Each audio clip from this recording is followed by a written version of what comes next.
And here we are, is the gate of leading to the Nixon Kamara Methodist Hospital, the only hospital that Methodist has in Sierra Leone, and it was the second largest hospital in Sierra Leone. And you used to work in this hospital? Yes, I used to work there. I was trained there, and I also had further training, and I was the principal tutor in charge of the nursing school, and I worked there for many, many years, starting my days in 1971. So it was a very long years. So this is one of the patients that come now to this hospital, which is now a day clinic only.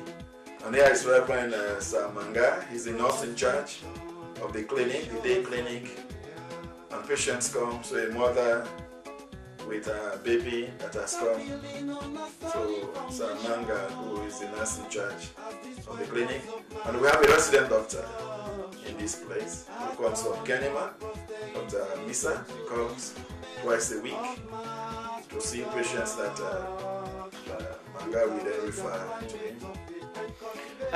But this used to be a much bigger hospital. Oh yes, it was about 20-bed hospital. It was a general hospital, having the surgical wing, the medical wing, the children's ward, maternity ward, having even chest unit attached to it for tuberculosis, eye clinic. So it was a very big hospital. Very big hospital. Right, but it's a very limited range of services that at the moment it's only here, it's only this area that is functioning now, the clinic. And here used to be the outpatient department and the drugstore on the right, on the left, the drugstore, and the general outpatient department. Patients come here to register, and they were sent to the various surgeries of doctors. Those that were needing admission were sent to the various areas of the hospital. And people come from a long way around Sabuima to this hospital? Yes, from the various villages, from other towns all over the country. In fact, before the war, we used to have patients from Guinea and Mali, and you've seen the damages now done to the hospital. You know, a lot of infrastructures, they are damaged. Here's the operating theater, it was completely damaged. If you see the inside of it, oh, it's actually disturbing. So you see all these structures were damaged here. So there's nothing actually going on in theater with all these damages. The background, all the roof is gone. The corridor there, the surgeon's room.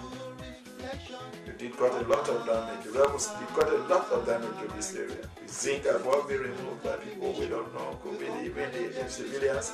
That is the operating theater, you see, the entrance to it. And the corridor to it with all these rubble.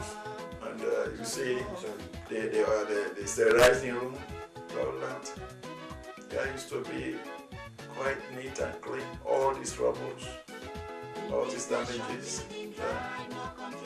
Sterilizing room there, you see, and the main operating theater. If you enter there, you see it's actually very disturbing, very disturbing.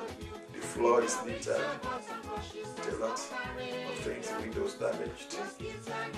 And the down there, a little below, used to be under the overhead light, was all down, and all the zinc taken off.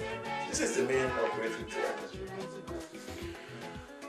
So there's apart from equipment, there's a lot of instruments. That used to be the overhead light, and it's all gone. And those are the operating tables.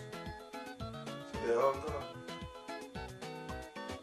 So all the instruments, all the equipment out here, the sterilizers for water, it's all been damaged. So if you had the equipment, would you be able to rebuild the hospital? Oh yes, because we are grateful that the buildings are standing. And here's another word, in fact.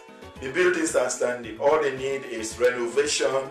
You see the ceiling up there. They have taken all the hard boards and the slow test off. If we get the equipment and the instruments, this hospital will come back. The bed is there, you know, it's still standing, but without even mattresses. You know, that's all that the hospital needs. The windows need to be changed. These are glasses, they need just to be changed. And it will come back to its glory. Because staff are ready to come back.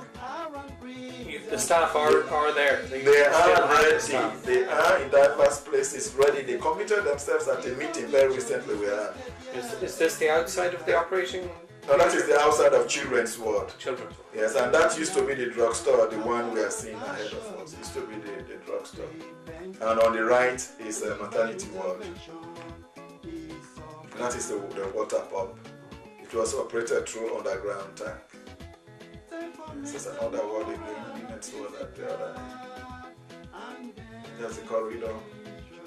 Another ward again. You know, all we need will be the equipment and the instruments. And these areas will be cleaned and do renovation, and the hospital will come back. We are very grateful for the buildings that assist them. It's another ward again. Completed, painted. The wall, the beds off. It's a gate, it's a walkway, another zinc removed from the gateway. So those are the damages actually, but the buildings are there. It's another wall again without beds, so all the mattresses were taken and all the beds. Most of the beds were removed from here. So the mattresses are not available now to the beds.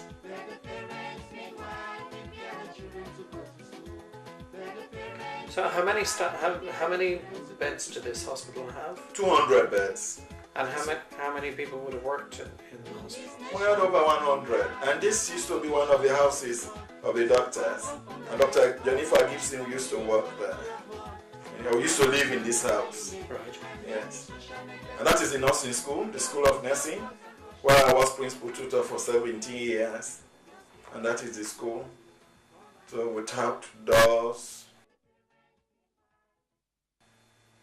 And here is one of the hostels belonging to the male nurses. And we are trying to make use of it to have a skills training center for females. Right. 10 of them to do tailoring and needlework and 10 to do weaving. So this is the center for that. And is this part of your work with the United Nations? It is my work now with the Methodist Church, and we advocate for funds to establish skills training centers for dropouts and women, most of them have been victims of the war. I'm sorry to say a lot were even raped, and this is during the ceremony in opening this place, to keep them alive again so that they can have their livelihood, learning skills to earn their living.